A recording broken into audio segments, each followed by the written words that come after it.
I trust like never before. Dan Andrews, a man who is a representative of the people. I've got a message for you, Dan. When people go to a booth and put confidence in you to vote that you will look after their best interests and you betray them, you will be remembered forever.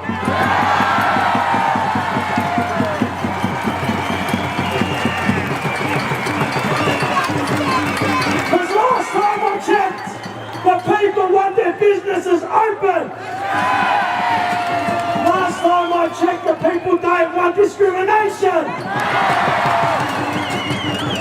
Last time I checked, the people want to be able to walk down the road without being accosted with 5,000 obligations that aren't backed by any science whatsoever. Last time I checked. Okay, let's bring in our special guest straight away. Here's Fanos, the star of that speech that fired up the crowd. That's the second or third time I've seen Fanos speak, and he's great. Welcome to the show, Fanos.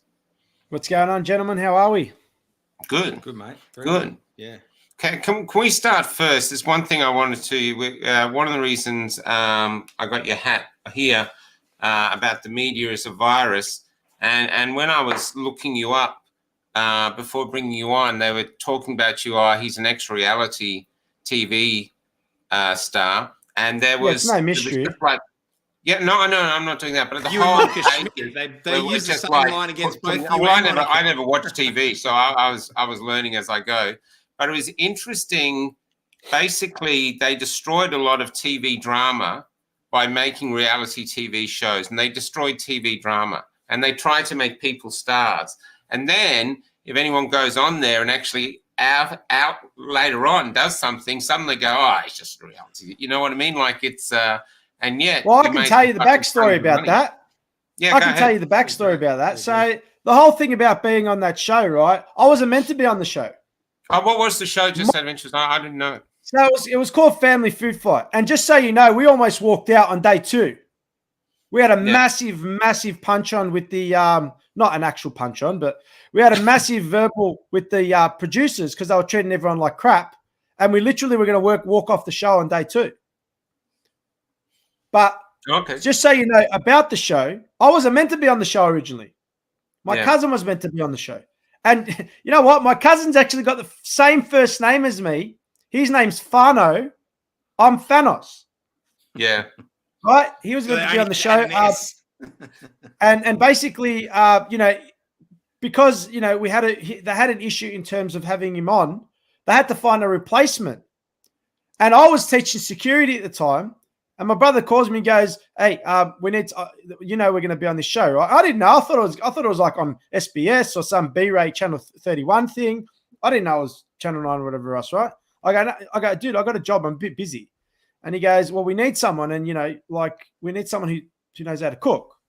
I'm like, "I don't know, man." I spoke to my boss, and my boss said, "You know what?" He goes, "You have to do it." He goes, you don't always get opportunities like this. You might as well do it. So. Long story short, I wasn't even meant to be on the bloody show. It was like a last minute thing, right? And you know what? If you ever asked me to do something like that, I'd never ever go on TV again, ever. I reckon it's all about making money and treating the people on The Bachelor. They treat people like crap, and I really saw like what the backside is to that. But yeah, that's all it was, man. And how do they treat people like crap? How do they?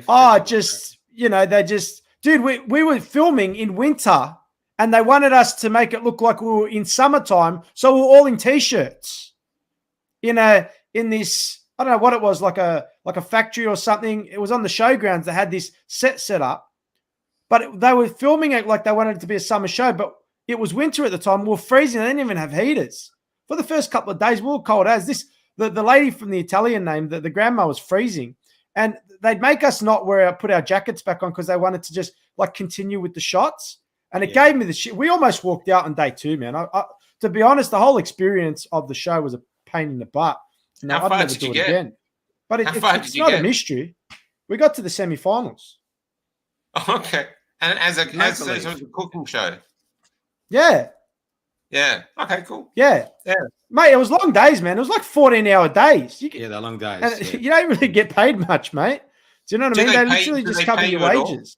Well, they had to cover your wage, so if you're going to leave your job, they can cover it. So, yeah, Okay. but, you know, if you're doing 14-hour days, what are you getting? $12 an hour?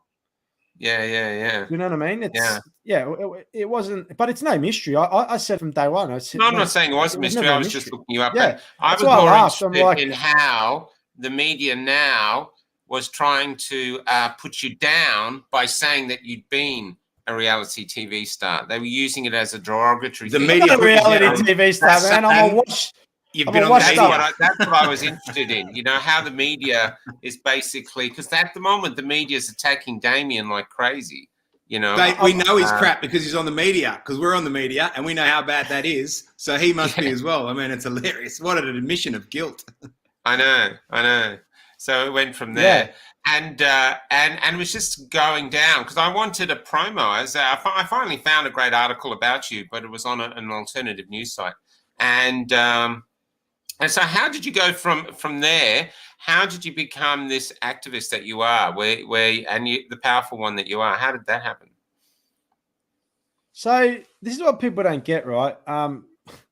The show and all that stuff has nothing to do with all this stuff. That's just the media were like, oh, we've got some dirt on this dude, right? We can actually use this to our advantage, and that just allows them to really paint me in a really disgusting light. But basically, it sort of shows you want to be a wannabe celebrity or something. That's why you're doing. Yeah, it's like, Fanos isn't. Fanos isn't satisfied with his 15 minutes of fame or all this other rubbish, and I'm like, that's right. Me, man? That's right. I'm like, mate, I'd never do that again. That was a horrible experience, like in terms of what we had to go through and how long it took, right? Yeah. So basically what happened was, look, I'm not a very negative person, so I don't like watching the news. And when all this first started happening, I didn't even know. I was sitting there teaching my security students. I'm like, what's all this stuff that everyone's talking about this virus, right? And then I saw him starting to shut down the ports and everything else. I'm like, man, this is coming to Australia. I thought this was going to be like last time when we had SARS or whatever else, where we knew about it, we'd heard about it, but it wasn't anything serious, right? Yeah. It didn't really. It was serious, but it didn't get over to our shores. But this was coming home. This was coming to here, and I decided I'm going to look at I had a look and it said travel restrictions, and I noticed there were certain countries that had travel restrictions and others that didn't.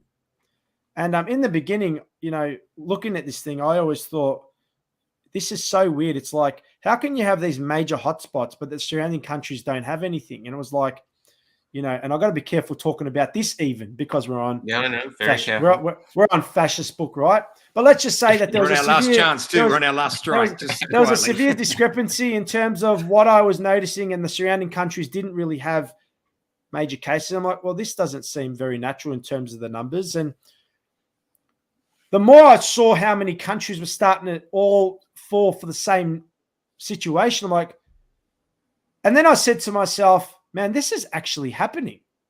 Well, I'd always investigated in the past, and I'd always warned a lot of people about there was a worldwide interest that have always wanted to try and take over the world, create a one world government, get rid of all the money, and create a digital currency, and completely put people that are reliant on a system. And if you're not part of that system, you become an outcast and you get segregated. Yeah. And when I saw all this stuff transpiring, I said, man, someone needs to start telling people what's going on. People need to start speaking up about this. So I just started making videos. And I did one video. Rants? Just by yourself first? Rants first, just by yourself? They weren't rants. Originally, they weren't rants. The rants only came after I'd really started getting frustrated. And, I don't try and hide who I am. And if I'm pissed off, I'll show people I'm pissed off, right? Yeah. Originally, it was I just started recording videos, and I noticed that the videos started to be viewed. And I said to myself, well, at least people are listening. And then after a while, I didn't really feel like I was significant, and I still don't feel like I'm significant. Right? I'm just some dude from the suburbs. But figuratively speaking, I didn't really feel like I was anyone of significance. And I said, what can I do, man? I'm just one guy. How can I possibly make an impact or make a difference? And this voice inside me said, just make videos and people will listen. And that was it. That's all it was. There's something inside me said, just make videos and people will listen. Just keep talking and people will listen. And what was the response like? What was the response like to the videos? Dude, it was so weird, right? Because I didn't even know what a following was. I didn't know how you turn this. Just use this as an indication, right? I had the group of the Facebook on the Facebook group. I had that at like 50,000 people. Wow! And I hadn't even turned my following on my profile. Just to give you an indication of, was I really doing this in my interest so I can grow a following? If I had 50,000 people in a group and I hadn't even turned on my following, I didn't turn on my following on my actual account until they went and took down the Facebook group. And I'm like, why they took it down? Yeah. They took down the Facebook group because apparently it was spreading a lot of misinformation and all this other stuff. That Facebook group basically went from 0 to, I believe it was 50,000 or 60,000 people in not even 8 weeks. And when I'd spoken to someone who's actually in advertising or whatever else, this lady, shout out to Haley from Obsessed. She's amazing. She goes, do you realize what you've done? And I said, what? She goes, there's people that spend hundreds of thousands of dollars to try and achieve what you did. Yeah. And you don't even realize what you've been able to do in such a short period of time. I said, I don't know, man. I just thought that, it grew and however it grew and it just did. Can we just join in there, Fanos? Because we didn't start this show to become famous. I mean, Damien is famous anyway. We just started for the same reasons. Wanted to talk. I was told, if you want an artistic career, I'm a playwright, you got to shut up. If you speak out, you're finished. And I was compelled to speak out because I thought, no, I've got to speak out. Last 28 days, we're reaching 1.8 million people just on this Facebook page. And we're not spending a dime on any ads. And it's just happening and happening and happening.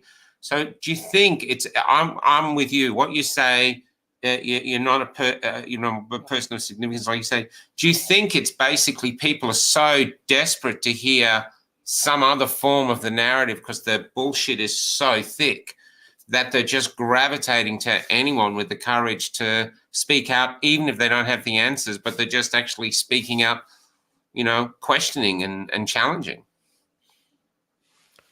Look, many people say that you're spreading information that's not accurate, whatever else, right? Or they make up all these accusations, or they paint you in a certain light. And I'm saying, and my argument is, okay, so you're telling me that these guys control everything the politicians say, everything that comes out of mainstream radio when you're driving, everything Channel 9, Channel 10, Channel 7, ABC, Sky News, all of these mainstream platforms control everything that experts say in our country that are on these mainstream channels. And are you telling me that my one voice has so much power, veracity, that it's able to outshine all of these other sources of information? No, the fact of the matter is people aren't stupid. People know that when 1 and 2 doesn't add up, you start to look at other places to find your information, and then they make up their own mind.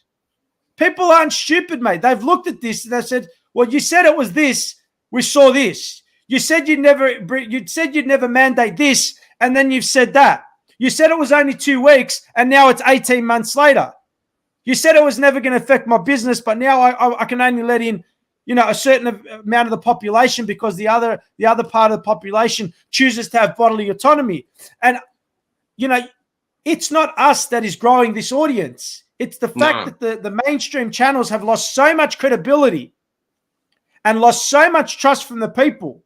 And it's from a multitude of things. When it's clear that there's 20,000 people at a protest and mainstream media says hundreds. People aren't idiots. They're like, well, clearly there's more than 100, 200 or 300 people there. Why are you lying to us?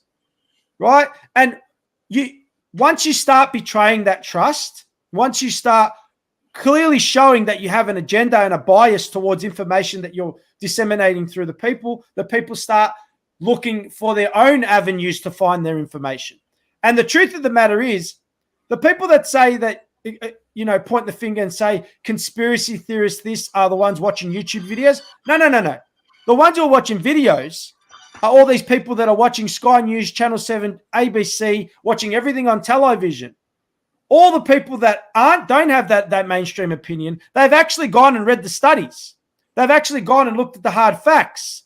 They've gone and invested 15, 20, 30, 40 hours a week into making sure that, they're looking at the other side of the argument. They're not being lazy. So it's very interesting to see how the conversation goes about in terms of who's actually the ones that aren't doing the reading and who actually are. Because I can guarantee you 90% of the people out there who say that they're taking the mainstream, information, their research goes as far as Googling, getting to fact checkers by Reuters, Australian Associated Press, and all these other fact-checking companies that are actually owned or highly funded by pharmaceutical companies.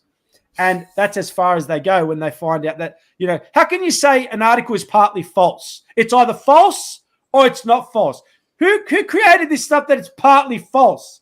It's either authentic and it actually what they're saying is true, or it's not.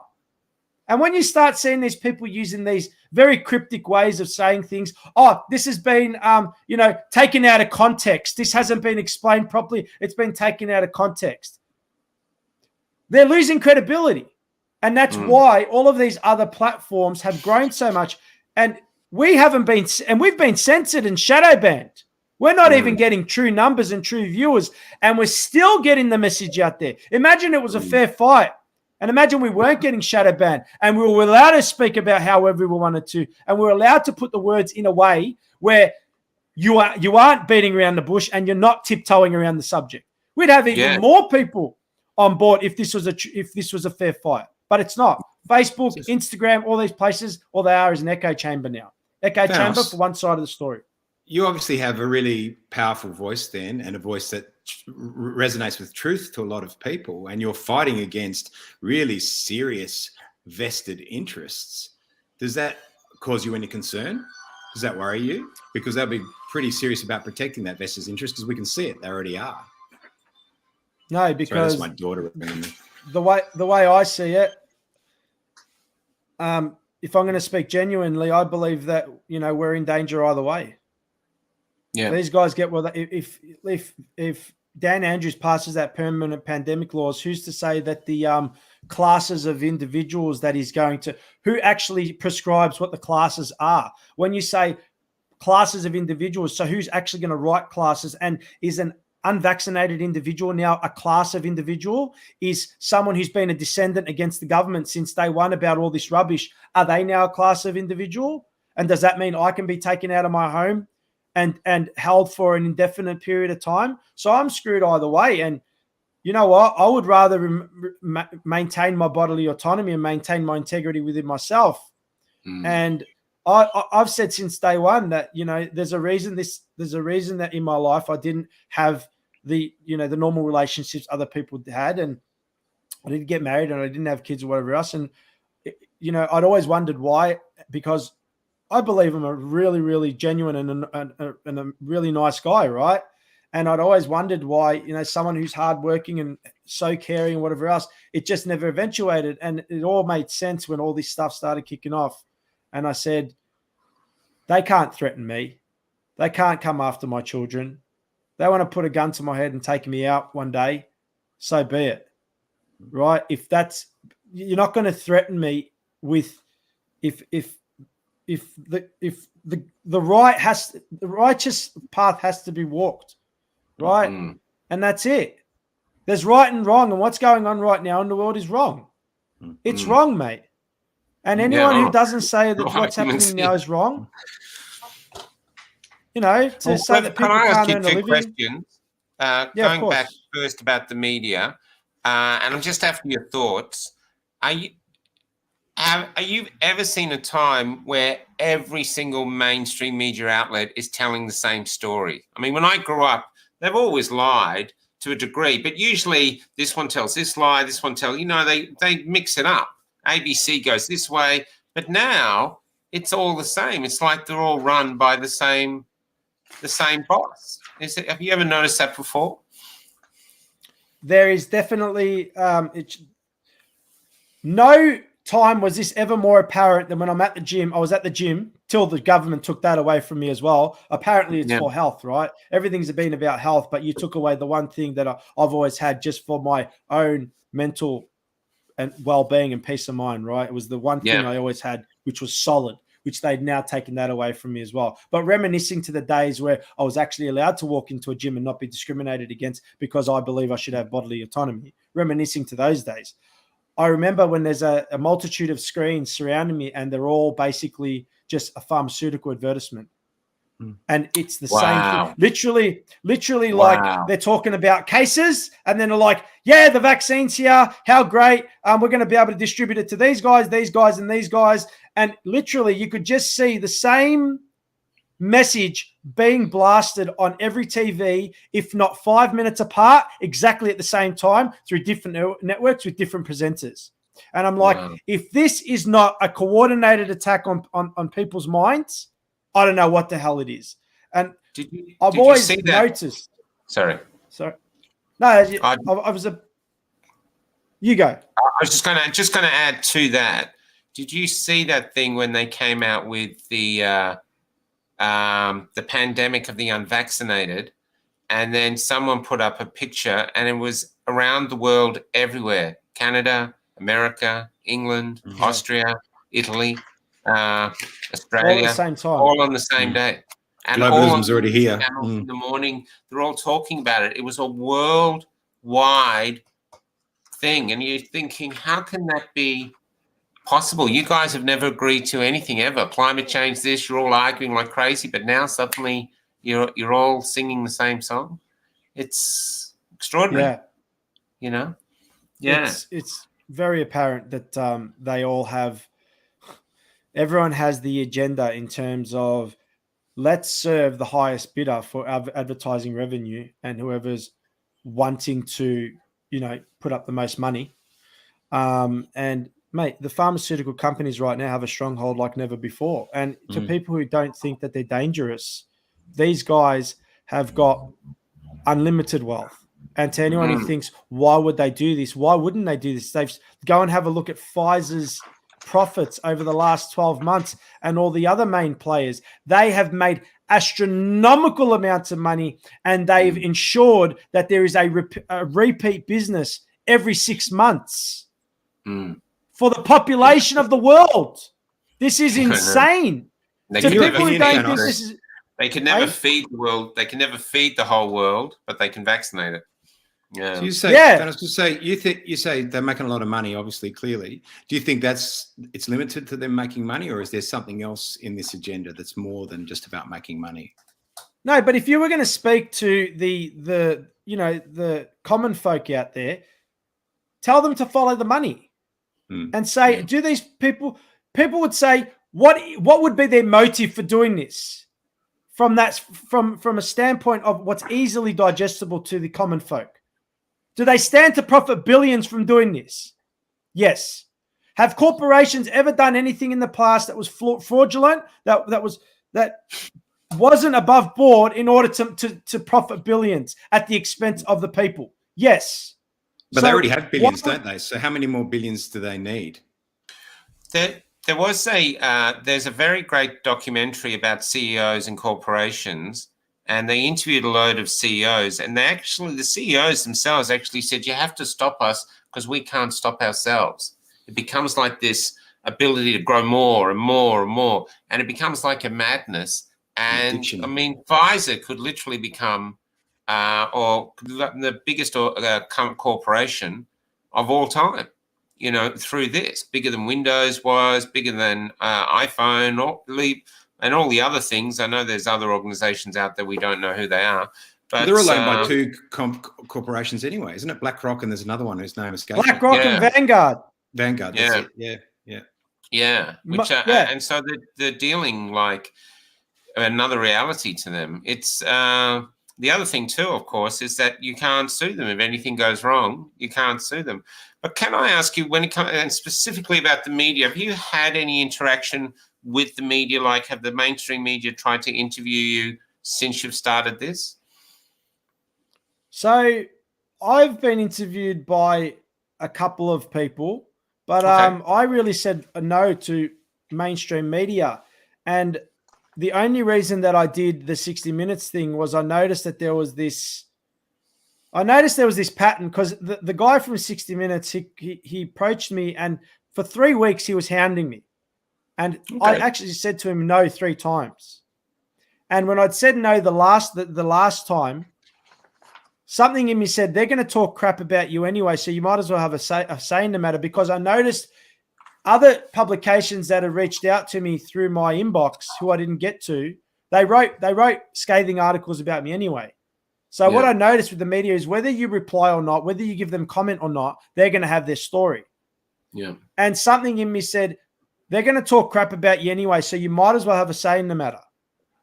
And after I'd said no to him, I actually rang him I think it was half an hour later or 20 minutes later. Before you go on, can I just ask, sorry, Fanos, just before you go on, can you tell me what was his sales pitch? What did he actually sell you why he wanted to interview you?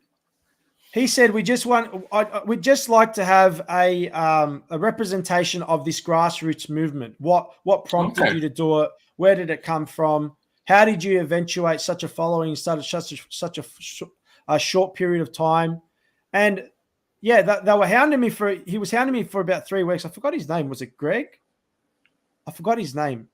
But he was the producer, and I was very, very apprehensive about doing it. And by the end of it, I just basically said, they're going to talk crap about you anyway, man. You might as well have a say in the matter for once. And what prompted me to do it was the project did a hit piece about me.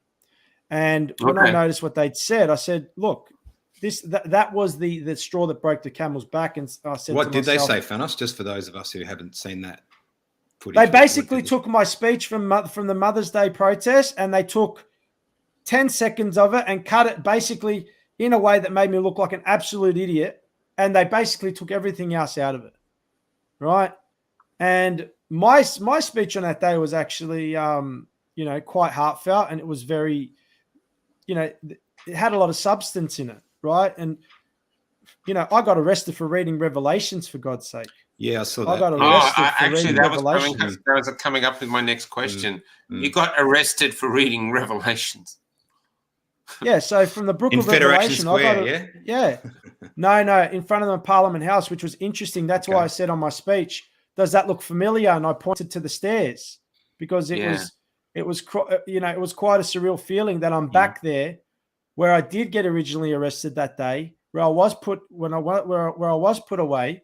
Right, it was surreal to be back there in front of all those people. When I'd originally gone there was only a small amount of people, and people couldn't see. There wasn't as many people awoken as there are now. Yeah. And why did they arrest you? Do you know why they arrested you? That day? Yeah. To be honest, they didn't touch me all day. And soon as I said that my father told me about, the microchip when I was a child, and as soon as I tried to reference the microchip to the mark of the beast from the book of Revelation, halfway through the verse was when they came and grabbed me. And you could literally hear, it was almost like this evil presence told them, you do not let him read that, and you don't let him finish that line. And they grabbed me.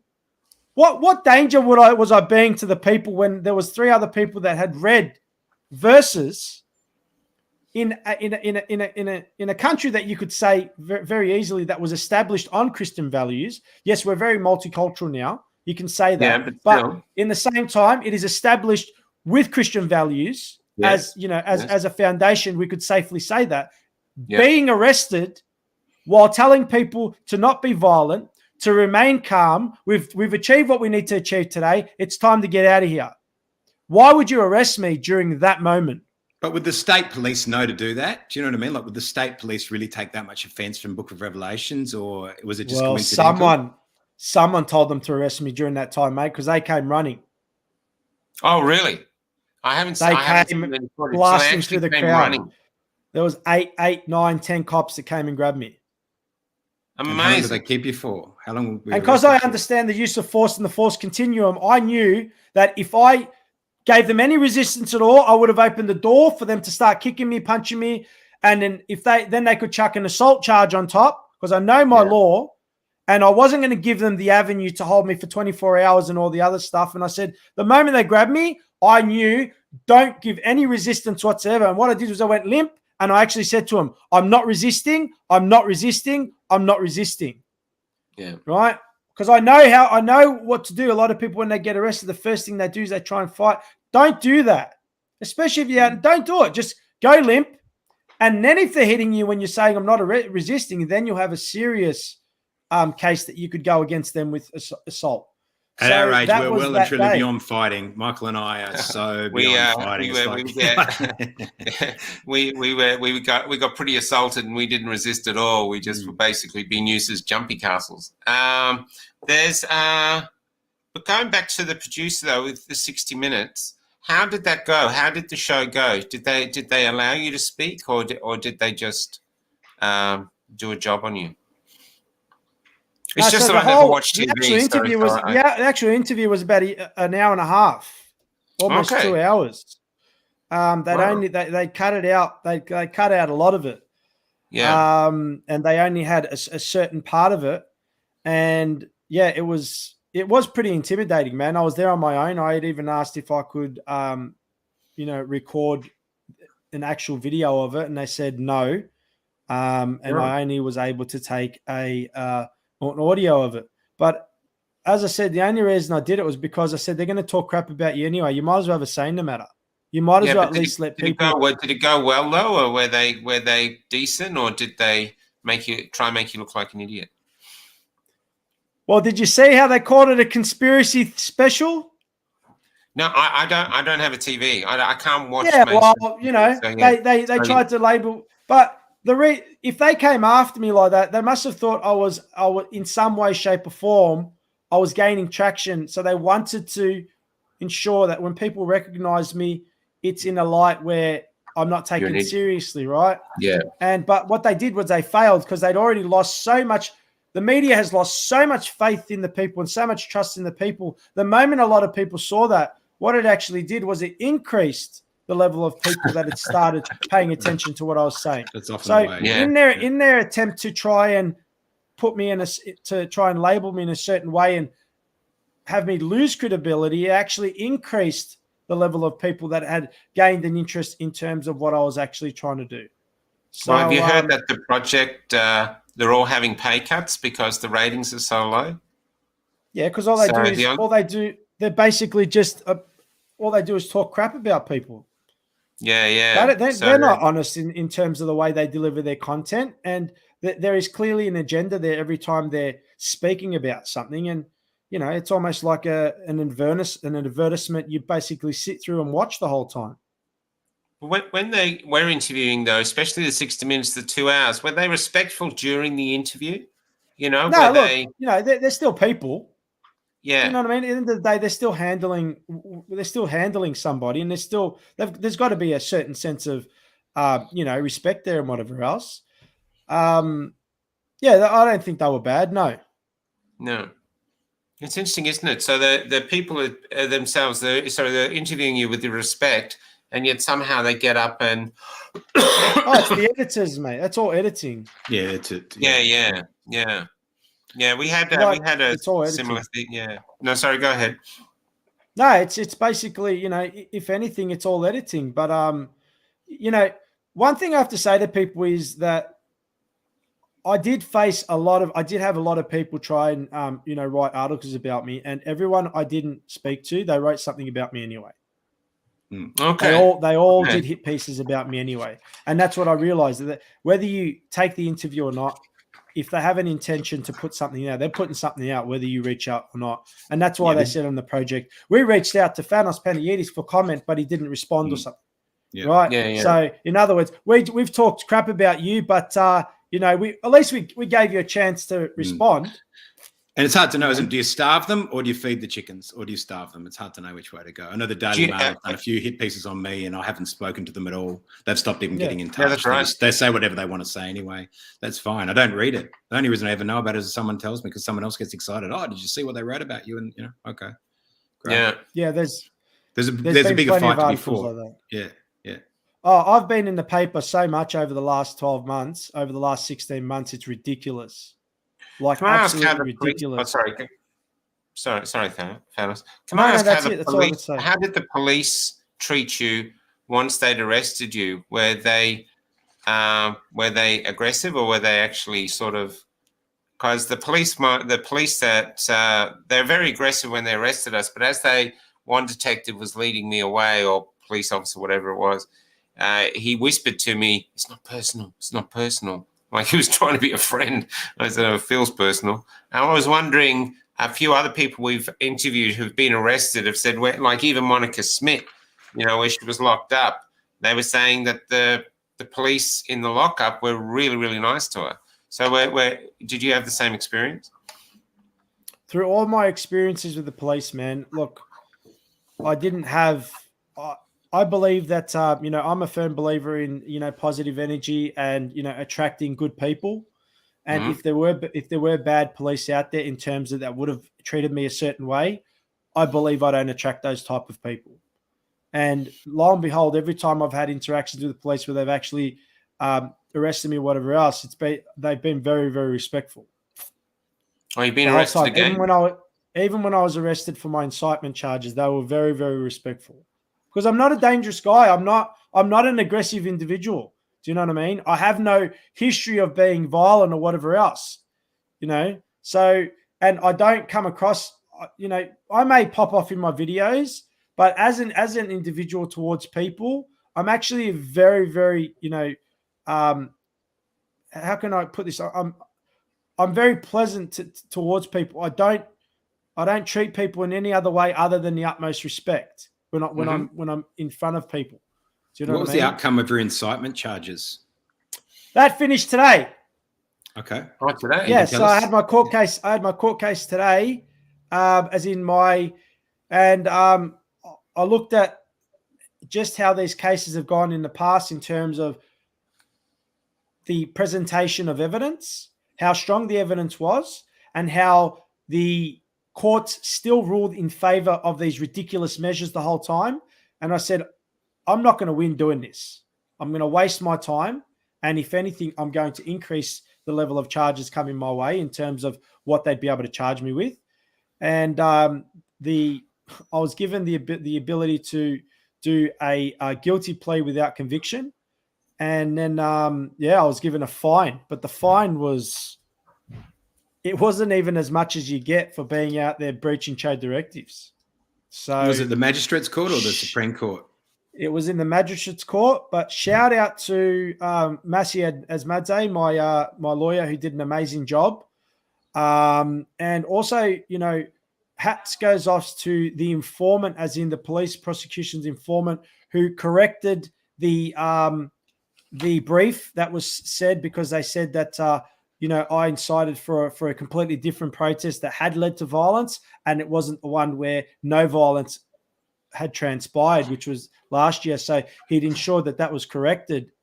So hats off to the police officer who did that, because really it should have been thrown out then, shouldn't it? If they've got the wrong incident, No. So it was still incitement, but they tried to pin what happened on the CFMU protests on me, right, in terms of all the violence and stuff that had transpired. Yes, and that he'd corrected them with that. And the interesting thing was the magistrate said, well, looking at Mr. Panayides, he's 39 years old. He's never faced a court in his life. He's, up until this point, he's never had any problems. He lost, he had a following of 33,000 people that was taken away from him, if not more. he had his job. He lost his job because of this. They took his job away from him just for protesting in his home. And what was the third one? And I've been on bail for more than 12 months. He goes, the fact he's been on bail for 12 months already.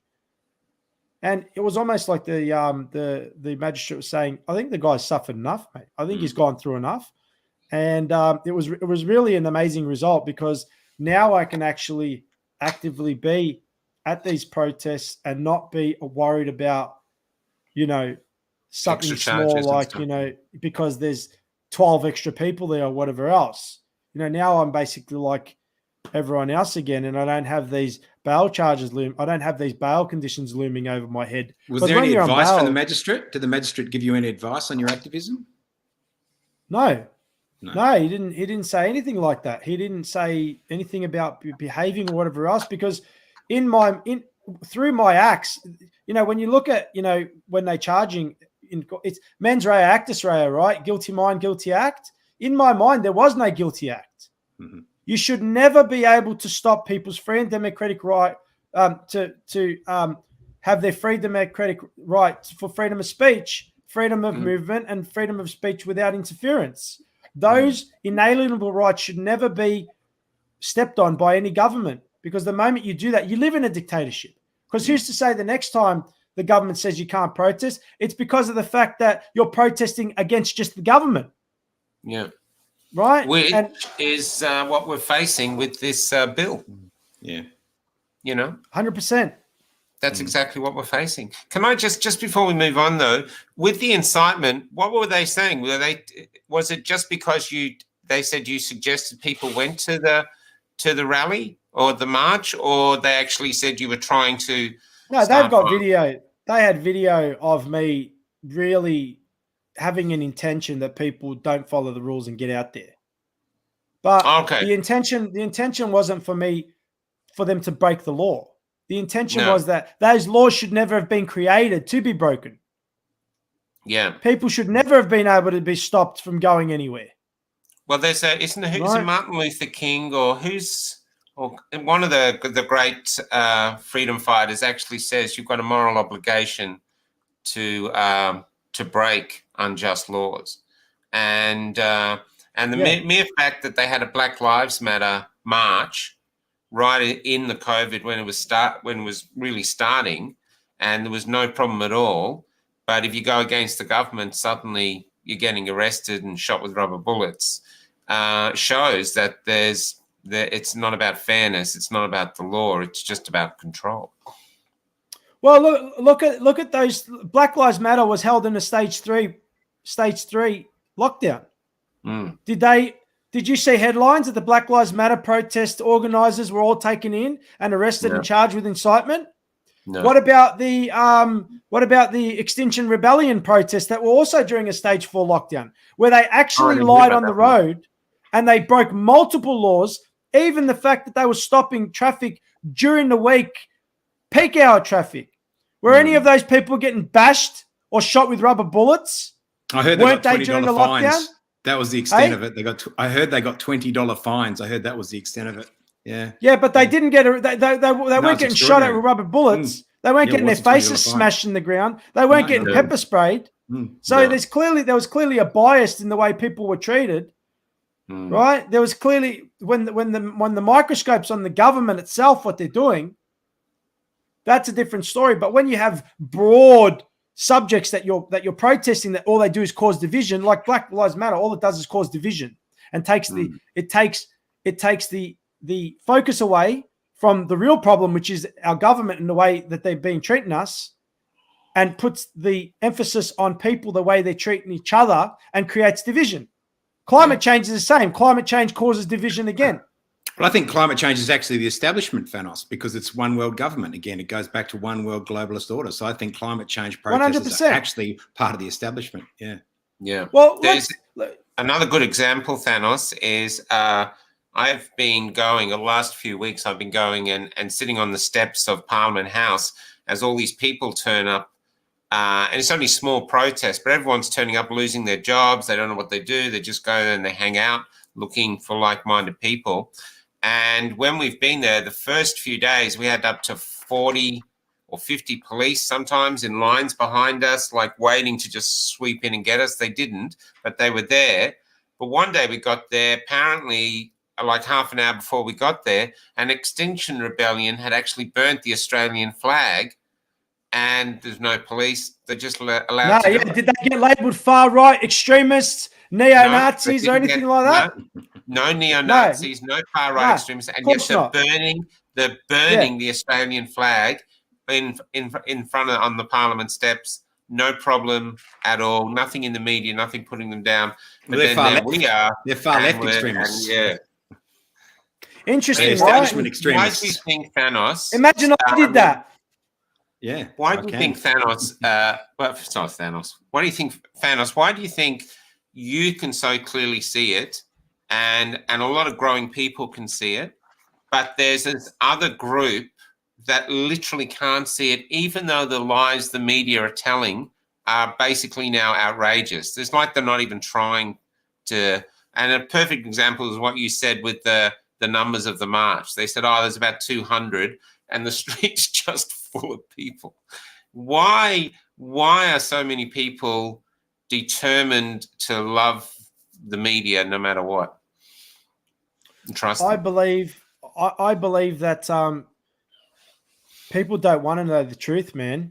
You know what it is? It's like the fear that's associated with accepting this grandiose lie is far worse than living with the fear of COVID and the fact and the jab. To me, it's like when you believe this is all true, then you're like, okay, the doctors that are on TV, I can listen to them, I can trust them. The scientists, I can trust them. Our politicians have integrity and are above board.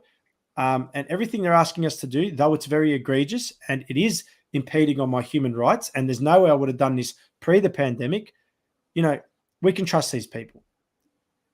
They don't want to know the other side of the story, because if you do, that's a lot to accept.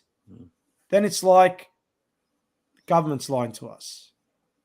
Medical professionals are lying to us. Our doctors and nurses are lying to us. AHPRA's lying to us. ATAGI is lying to us. The TGA is lying to us. The World Health Organization's lying to us. Channel 7, Channel 9, Channel 10, all the media outlets are lying to us. ABC. All these people that are doing all these ads are lying to us. That's a lot for people to accept. That's like, there's no way all these people all at once are doing this. There is no way in hell that could be happening. You're nuts to think that. That's the way their mind works, because it's associated with fear. And the way I like to represent it, it's like you're standing at a 100-meter cliff, and to accept what you're about to accept as truth, you're either standing on that 100-meter cliff, not putting your foot off the edge. The moment that foot goes off the edge and you allow just one tiny, minute bit of information to allow that to be processed as, well, that seems accurate, you've got no choice now. You go screaming down that cliff and you're never coming back.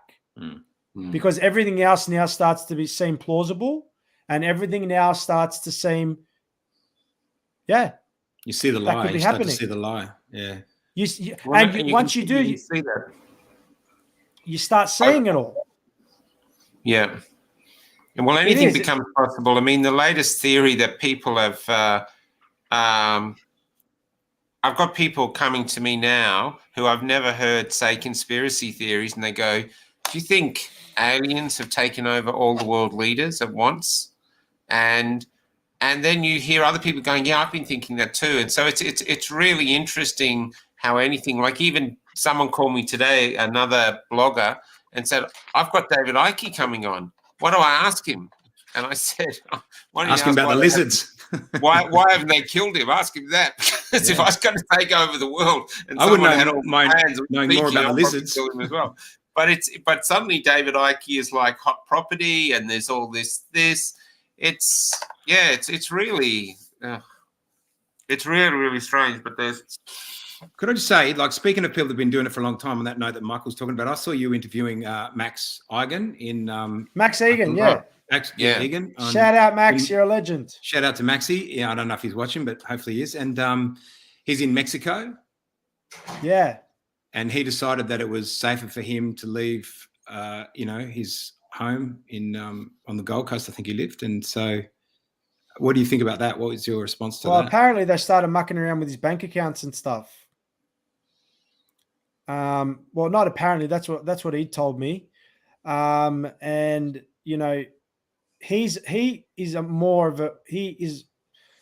he serves the community more, being able to get out to his audience and maintain those views on all of those platforms he has, rather than the police coming after, because the police were coming after him. And apparently the police were knocking on I think it was his sister's door, his family member's door, when he was gone, looking for him. So his spidey senses to get out were very, his intuition was, bang on. And what's the guy going to do at his age in terms of he's 64? He is more valuable. He's a lot more valuable being able to get out to his 250,000 plus audience he's got worldwide through all these platforms. That there is way more valuable than Max being in stream. He could do that from anywhere in the world. He's still streaming from over there. Yeah. So, yeah. Even though they shut down a lot of your Facebook and stuff, how are your numbers growing? Are you still growing at a rate like on Rumble and other places like that?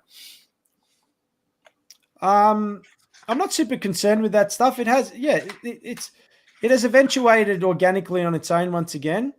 Because when I got kicked off Instagram, Facebook, and TikTok all at once, I basically had to go to Telegram with nothing. TikTok as well. Nothing. Yeah. Because I didn't think Facebook and TikTok I thought they were competitors. I got kicked off Facebook and TikTok in the same 4-hour period. Now, I don't know whether that's because my Facebook was my TikTok login, or they'd delete, because TikTok said that I had too many community standard violations, which I didn't. And Facebook, I was already on a ban, and then they just deleted me without warning. And then Instagram deleted me 4 weeks later. So you're on a ban. So you hadn't put up anything. You're on a ban, TikTok, and so TikTok deleted me. So TikTok, I went from 0 to 5,000 followers in 5 days on TikTok when I first set up that thing. And they deleted me. And some of my posts had like 109,000 views, 120,000 views. It was crazy. And everything just got wiped. And then when I went to Telegram, I just basically had to start off organically and just, I don't know. You know what? To me, the following just meant that I was a conduit. I had a conduit of information that I could get out to many people at once. Well, I saw each of these people as a conduit of information, a connection to get information out to people. When I saw 33,000 people there, I didn't really see 33,000 followers. I have 33,000 people here who can take this information and get it off to, 100 people each. Yeah. And to me, that was the importance and the value of that. It wasn't followings and all this other stuff, man. That's just, I don't know. That's just something that's eventuated. That's not something Why do you think they're so frightened of you, though?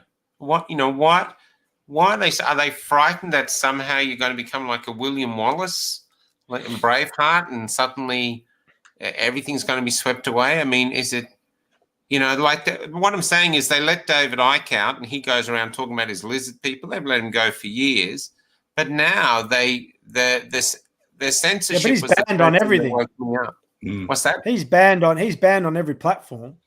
Yeah, David Icke only speaks out of his own stuff. Yeah. Yeah, but I'm just using, but it's just, here you are, like you said, you're a security guard, you're very articulate, you're very passionate, you've got a great way of delivering information, and yet here you're seen as such a threat. I just find it's interesting. You do have a great charisma about you, not to blow your trumpet too much. No, but I appreciate that. That's what I noticed when I was at the marches. And I sort of go, who's this guy? Because there have been a lot of boring speakers that literally made you want to go, I'm going to take the vaccine just to get away from that speaker. And then suddenly you get up and suddenly, wow, who's this guy? Which is why I was interested in bringing you onto the show.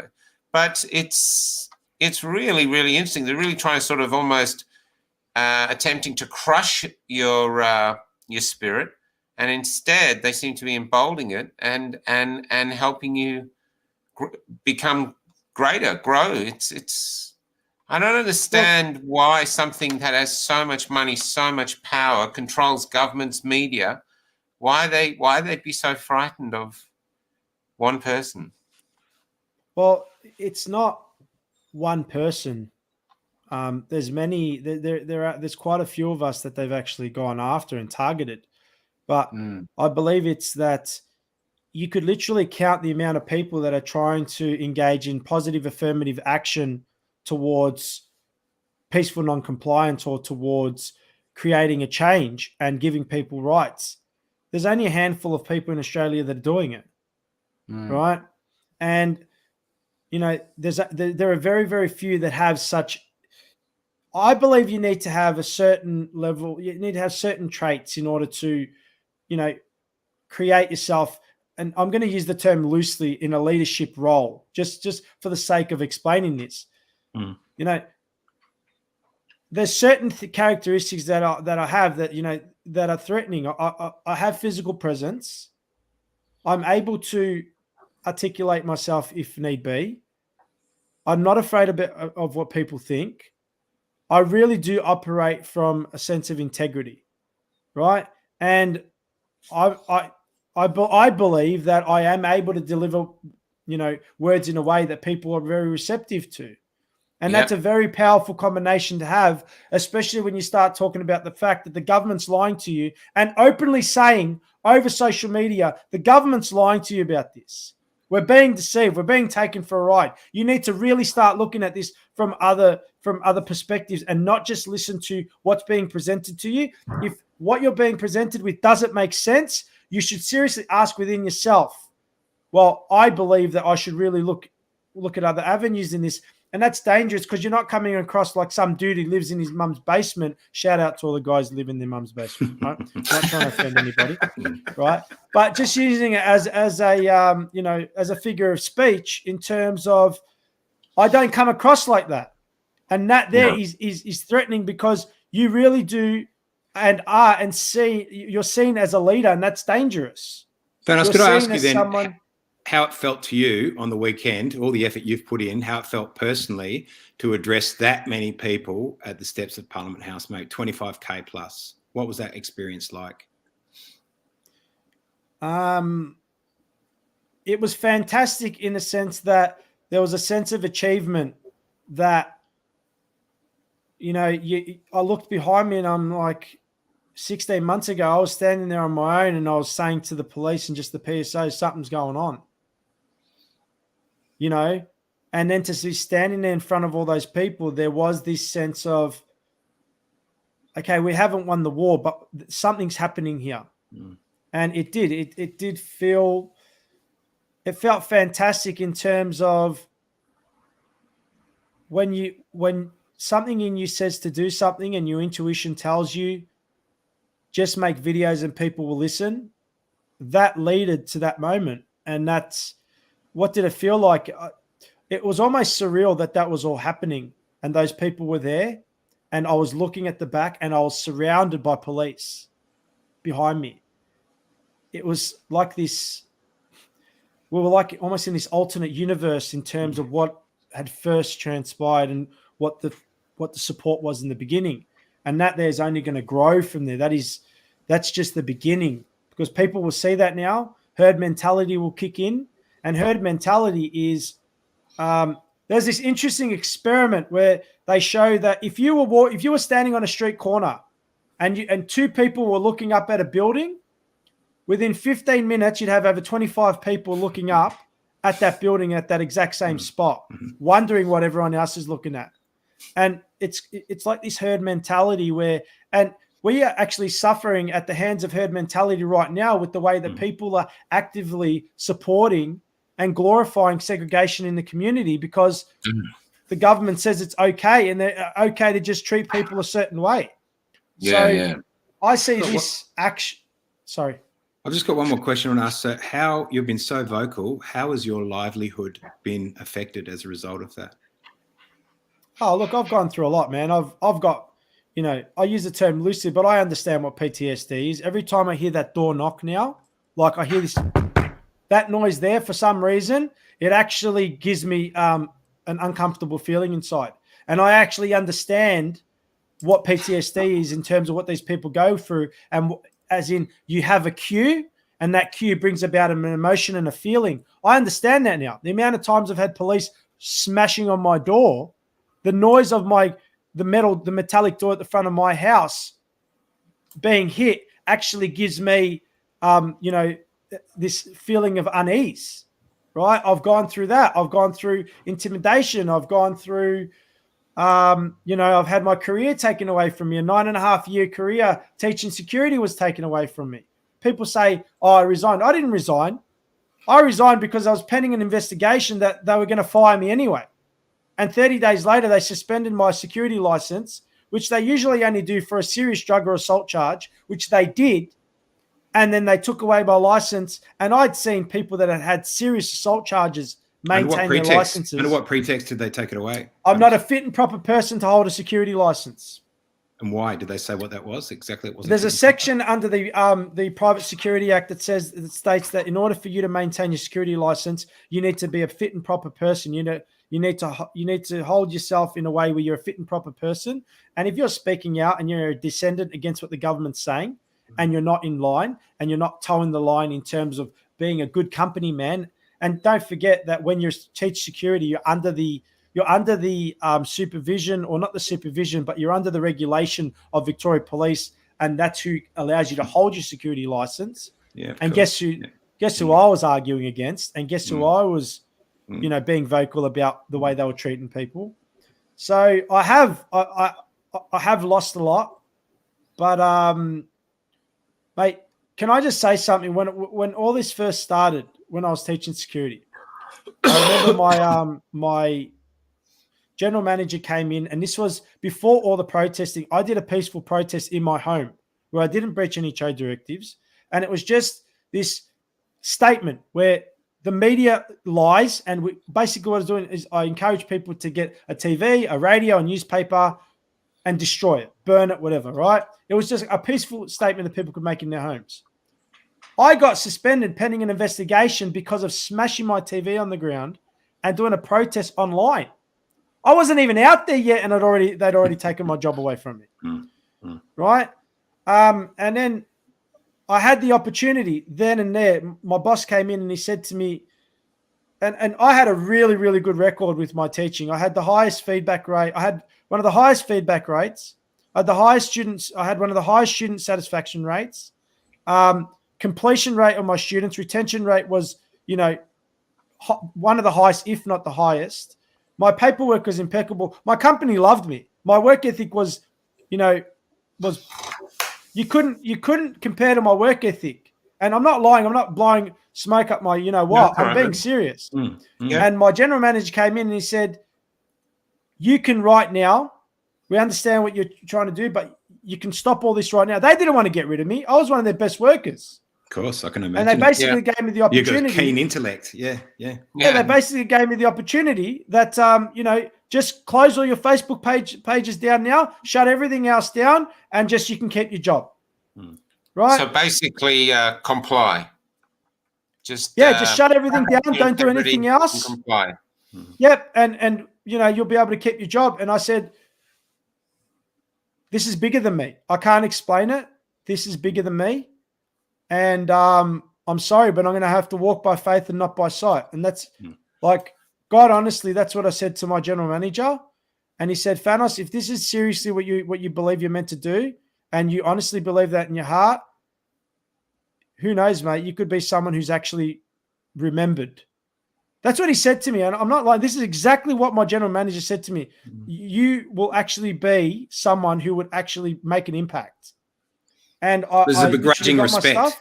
There's a respect there. It's shout out to Michael, my general manager. He was an amazing guy, man. And I loved everyone there. I literally walked out. I didn't say goodbye to anyone. I said goodbye like I was coming back on Monday. No one knew I was leaving. I was sacked. There was no way they think in a million years I'd be gone, considering my work ethic. He said all that good stuff, and then he sacked you. I walked. Wow. I said I got to walk. No. I said I got to walk by faith and not by sight. Yeah. And I walked out and I said, no, I'm not going to stop this. I'm not going to stop any of it because it's bigger than me. And that whatever that vaccine or whatever else is coming, that's coming. And it's how not does walking by faith manifest in your life, Fanos? How does walking? Sorry, of course, you're about to jump in. No, that's okay. How does walking by faith manifest in your life? Can I actually explain that? I'd listen to a lot of motivational speakers, and one that I used to love so much, his name was Les Brown. He's an older motivational speaker, and I'd always listen to his stuff, and he said, walk by faith and not by sight. And I'd listen to his stuff all the time, and something in me said, you need to walk by faith and not by sight. Don't think about how you're going to do anything moving forward. Don't think about where your sustenance is going to come from. Just do the right thing. Faith in what? Faith? And faith in God. Mm-hmm. Can I ask you that? We usually do an hour, but generally it always goes over. But the conversation is so great at the moment. Are you okay to keep going for a bit? Because I just got a few no problem. And I really would like to hear. One, the faith in God. Two, what is your faith for what's coming? Or instinct or feeling or gut instinct? Where we're heading. Yeah, where we're heading. Yeah. Dude, I got arrested for reading Revelation. And I got arrested for reading the Mark of the Beast. The moment that happened to me, it solidified everything within my soul, within my being of what this is. This here is a spiritual war, and this is whether people want to believe it or not, whether people want to make the distinction or not, this is seriously between good and evil. And what's happening right now in the world on every level is evil, right? And I honestly do believe that the pages where it says, no man, whether rich or poor, free or bond, may buy or sell, we're going to get to the point that you're not going to be able to function in society at all. And it's already started happening in France. And France is a cautionary tale to what's going to happen to the rest of the world. And that there is not about health, my friend. It's not about health. It's about control and it's about oppression.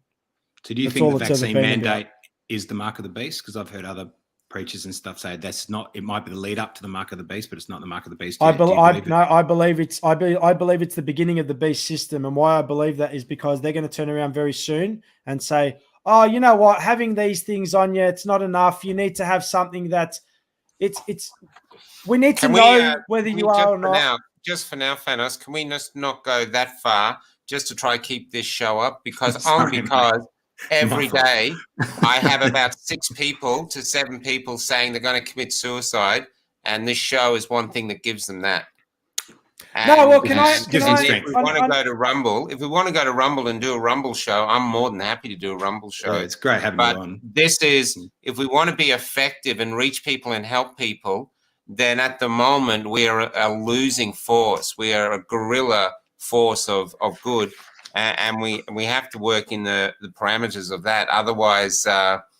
Otherwise, we're just doing it for ourselves and screw the rest. No, that's okay. But, my inbox at the moment on this site, I mean, I wake up in the morning and by 9 o'clock I'm in tears because I just have one incredibly broken story after another of a country that's heart is breaking. And so that at the moment, my responsibility is to them with this site. So while having you on in this, so more if we could just stay with faith and solutions you offer, not to put you down, but just to try to keep it up because we lost the YouTube channel last night with priests. It's not about. I'm not trying to. Problem.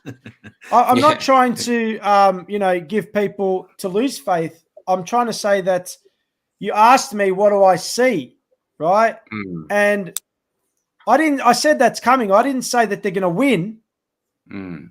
I just said that's what's coming. Right. And you can see it happening all around the world. And it is even more of an indication why people need to, maintain their bodily autonomy and stay strong right now. And it's even more of a reason why people need to have an unwavering faith, no matter what they can see as a circumstance in their life. You need to remain positive. You need to focus on the right things. And as long as you have the attitude that there's no way out, you won't see one. But if you always have that attitude that no matter what happens, I'll always find a way, you'll find one. And is that your teachings or the teachings of that man you were talking about? No. So, well, it's a multitude of things actually, but yeah, that's something I've discovered through my own, journey in terms of having the conversation with myself. And I've had to learn about, being positive and maintaining a positive outlook and always maintaining an attitude of gratitude no matter what's going on in your life. And you have to have faith. And I used to always say this to people. I said, you have to have faith, because if you don't have faith and you don't believe in yourself, you've got nothing. So you might as well believe in something than not have anything at all and be powerless, right? That's your leadership quality, isn't it, Fanos? You inspire faith in people. You inspire faith in people. Yeah, I believe so. I believe so. I don't like to put too many accolades on myself, if that makes sense. Course, I understand that. I believe I'm just some dude from the suburbs, mate. There was another thing that we talked about last night with these priests. This is why it was remarkable that they took it down. What was that term they used about Gandhi? No, they'd be talking about Jesus.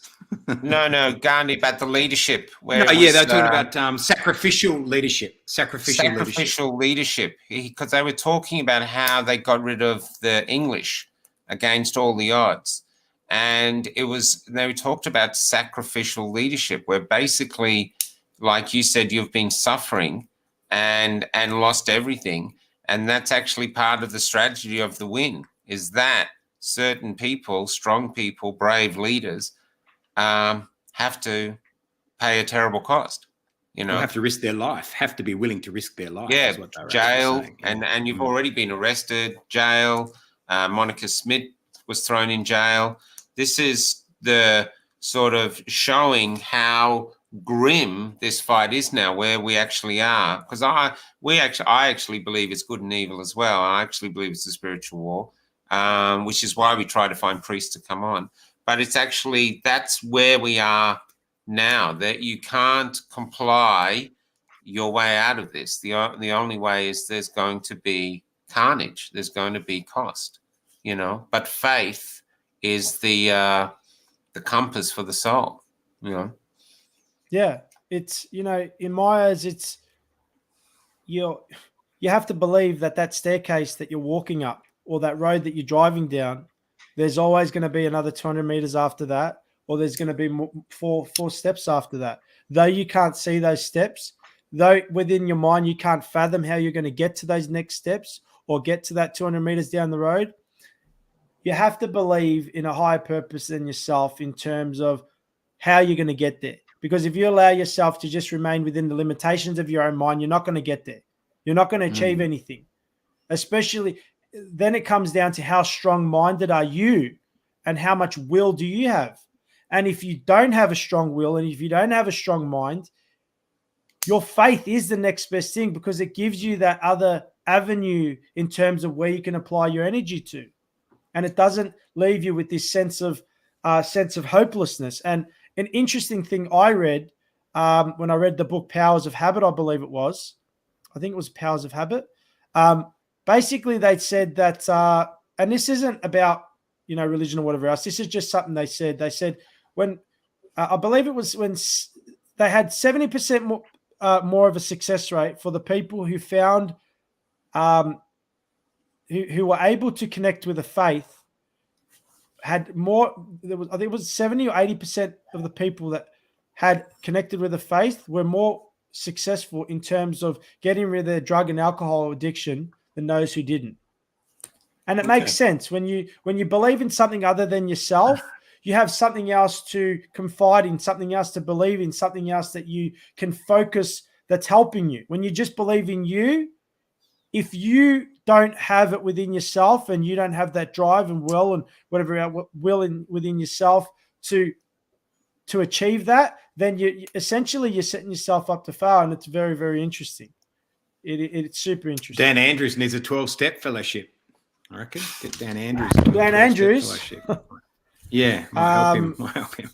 Yeah, Dan Andrews, mate. I don't know that guy there. I honestly believe that either someone cannot be that evil, man. I honestly believe that someone possibly could be pushing his buttons in the background. I don't know. I just, why would Well, you he's do not that if you're alone. I mean, representative the Queensland Premier came out the other day, and her opening sentence was, "I'm here to unite people," and then she announced segregation. I mean, it's just they're not even bothering making any sense with what they're saying now. They're all doing it. Like Bob Carr came out the other day, the former Premier of New South Wales, and and he said that the unvaccinated should not be allowed to enter the healthcare system unless they're paying for it. Yeah. It's because apparently we put a burden on the health system. Apparently, the argument is we put a burden on the health system. I don't know about you, but you want to know the burden I've put on the health system in the last 12 months? Absolutely nothing. I haven't even gotten a test. Neither have I. No, in the last 12 months, ask me the burden I've put on the health system. But then go and ask the burden. All your life you've paid taxes, and a lot of these people have paid taxes all their life, never used it. And you got smokers, you got drug addicts, you got other people. There's just this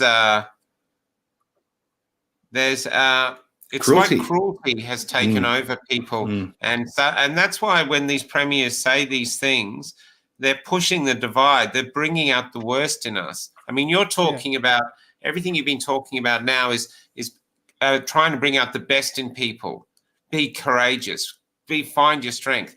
But they're doing the opposite. Hate your neighbor. Everything is like Jesus says one thing, they're saying the opposite. I mean, what that premier said the other day was basically apartheid is the moral path to the promised land. That's what she actually said, if you put it another way, which is an absolute statement of pure evil.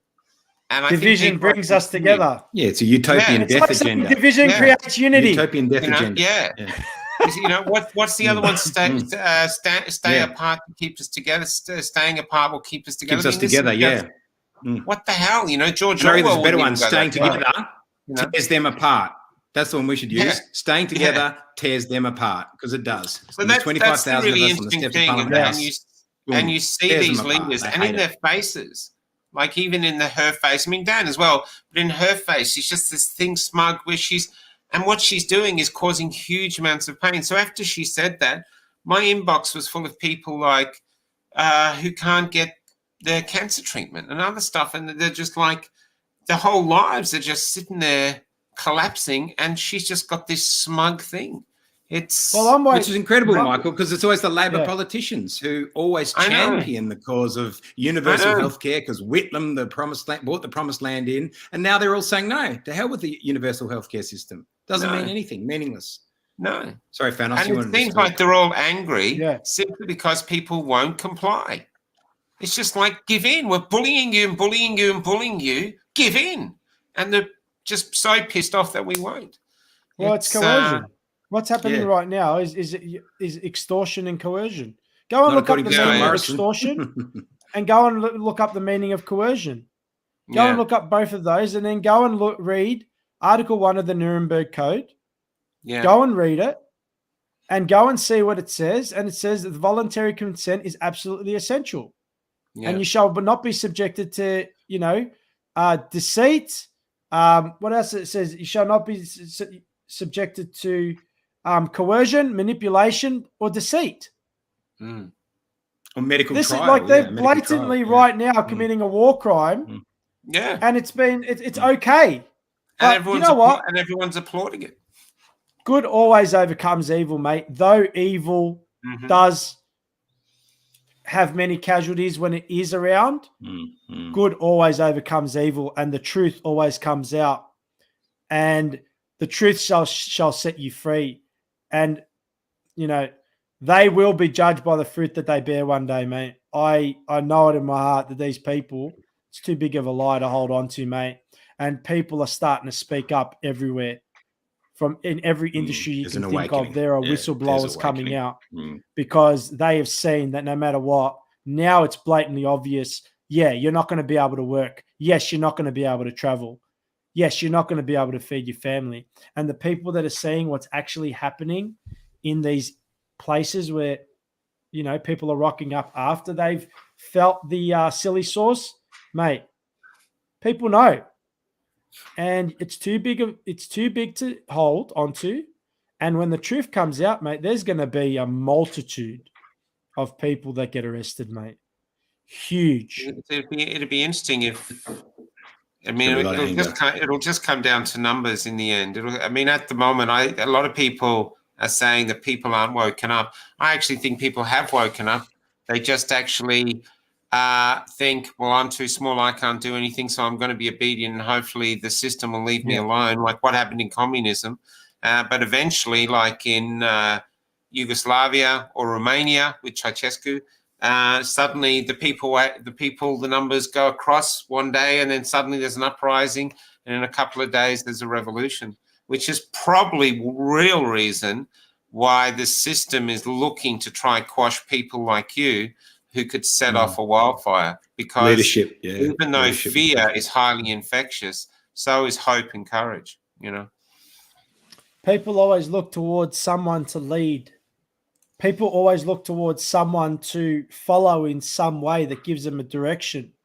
And as I said, man, I don't see myself in any other light than some dude from the suburbs who just decided to speak up. I remember what someone said to me at a protest. They said, you know, the way you speak, you know, I wish I could do that, but I'm not able to do that. And I said, you don't need to be able to do that. We all bring something to the table. Yeah. Everyone energetically converts to something.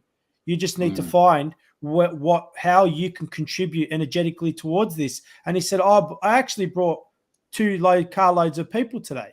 And this was to the protest last week. I'm like, well, there you go, mate. Today you've done more than I have. Because you brought 2 carloads of people. Everyone has something I think you might have talked about, Fanos. I'm not sure, like, or the idea of alternative communities starting up. Yeah. And an alternative economy, etc. I would love that to be able to be a reality. I would honestly love that to be able to be a reality. But do you honestly think these guys that run the show aren't going to find a way in some way to label you in a certain way that shows that you're a danger to the community, and now you're getting together and now you've created your own systems, and they'll find some way to, you know, there was I interviewed a small cafe owner from Mundrabilia or something in Mullumbimby, New South Wales. I interviewed her. She didn't want to wear masks, and she didn't want to. She served vaccinated or unvaccinated. She made this little video that went viral. She was having 6 police in there every day doing everything they could to shut her down. I don't know if she's still going, but no, they're not. They're going for a period now. They're going to try quash everything. As time goes on, that might be harder for them to do as more and more people start not obeying the rules. But at the moment, I don't think they're going to go, you want to go set up an alternative community? It's going to make our community look bad. Yeah, go ahead. I can't see them doing that. I think at the moment, in the battle and the other thing too, to saying is that people have been saying to me every week, it's all about to crumble. It's all about to crumble. I actually don't see it crumbling at all. I actually think this is a battle of our lives. And at the moment, they've got the better position. It's not saying they're going to win, but we're a long way from home. Well, look, I honestly believe that the whole COVID situation was to take away our rights, and then climate change will take away our property. Mm-hmm. Will take away the ability. The truth will set you free, but first it will piss you off. Yeah, you're talking about. You've got to really look into Agenda 21. That's not a conspiracy. You've got to actually go read that document. Yeah, we had to go on talking about serious. It's serious. And Mm-hmm. these guys are looking to go after our property. They're looking to go after our land rights. They're looking to make us the enemy in terms of we're the problem. We're the ones who are, destroying the earth, when we're not the ones who are cutting down rainforests. We're not the companies that were cutting down rainforests. We're not the companies that are drilling, and polluting the ocean with oil spills. We're not the people doing that, right? No. We are the consumer who haven't given the right options to be able to live our lives. How long have, Coles and Safeway and all these other places been using plastic bags? They could have used paper bags ages ago. They could have stockpiled all the boxes that all the well, they could stockpile all the boxes that all the products come in, and people could take their stuff home in those. Why do they charge you 15? Why was the solution to charge you 15 cents for a plastic bag that you used to get for free that apparently is made from recycled materials that's even harder to recycle now? You had solutions, and you're saying that we're the problem and we're the ones who are causing all these issues. No, we're not. You're the ones who didn't teach us to be sustainable. Like, who hasn't taught us how to, if this was all about conservation and everything else, why didn't they teach people how to use their land to grow their own crops, right? To grow their own tomatoes and their own vegetables and be self-sustaining. You know what I mean? They never taught people these things in order to take the burden away from the farms and all the other stuff, right? They've never taught us to be self-sufficient. They've never taught us how to forage for wild food or whatever else. We've never learnt any of that. If you go for a walk, we're about to find out. We're about to find out how to forage for wild food. In America, Thanos, there's some states where you're not allowed to grow your own food. I remember reading about it, that people were trying to grow guerrilla gardens where they grow vegetables because they don't want you to do it, and people will get arrested for feeding the homeless. They go out, if you're trying to feed the homeless, you actually get arrested. It's there's all sort of draconian laws being set up already for Australian farmers and the things they're allowed to farm and what they're allowed to do and what they need a license for. Honestly, it's quite extraordinary. It's quite a thing. Yeah. Oh, look, it's, you could go into this. There's 100 different subjects you could go into here that show just how broken the system is. And, the fact that haven't you noticed everything about COVID and climate change? It's always about we're the problem. Yeah. Oh, yeah. Absolutely. We are where the focus is on us. The problem. You know what I mean? We're the problem the whole time. Yeah. Not the 400 people driving flying their private planes into a Glasgow conference about climate change. They're not the problem. Yeah. No, it's always like they make us to be the problem. Like, we are sick until proven healthy. No, we're healthy until proven sick.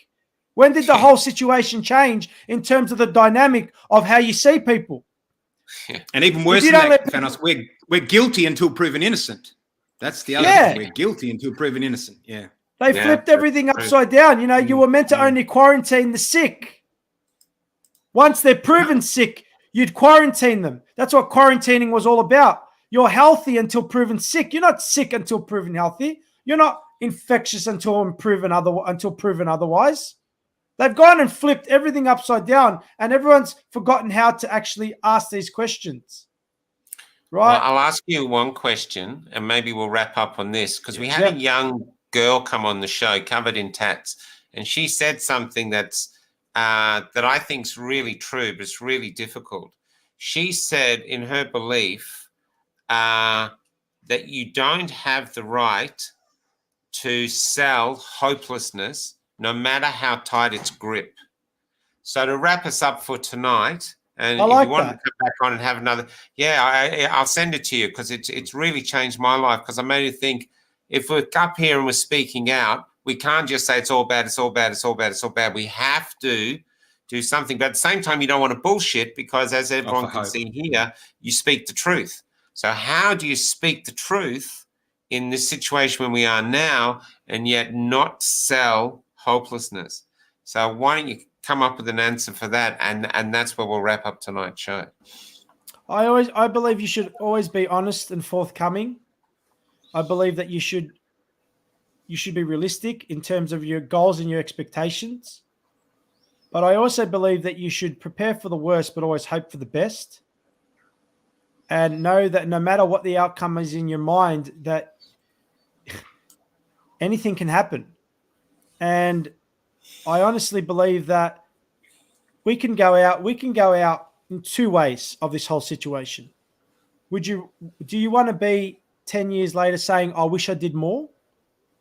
Or do you want to be wherever we might be in 10 years from now, if we survive, we did everything we could and we left absolutely nothing on the table. There is not one other thing I could have done in any facet within my life that could have created any positive affirmative action other than what I did. I left everything on the table, mate. And I can honestly say within myself, within my heart, and within my soul, if something were to happen to me tomorrow or in a year from now, if that pandemic law should be passed and I would be put in a re-education facility, resilience camp, I can honestly say within myself that I would never ask the question, why didn't I do more? So everyone who's watching today, as long as you can say, I did everything I could and I left nothing on the table, doesn't matter what's coming next. And you can start. You can only do so much within yourself. 12 noon, the State Library this Saturday, 12 noon, Saturday the 13th, 12 noon at the State Library in Swanston Street. Yeah. Thank Hopefully so much, bigger, even bigger numbers than this. Yeah, thanks, Fanos. It's been a pleasure. Thanks also for the cap. Yeah, it's been a pleasure, man. I knew you'd be great, and so thanks for going over. That's really, no problem. Really terrific. And good luck to you, man. You're a hero.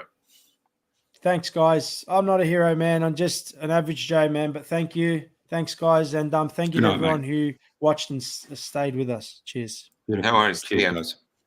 Save our children! Save our children!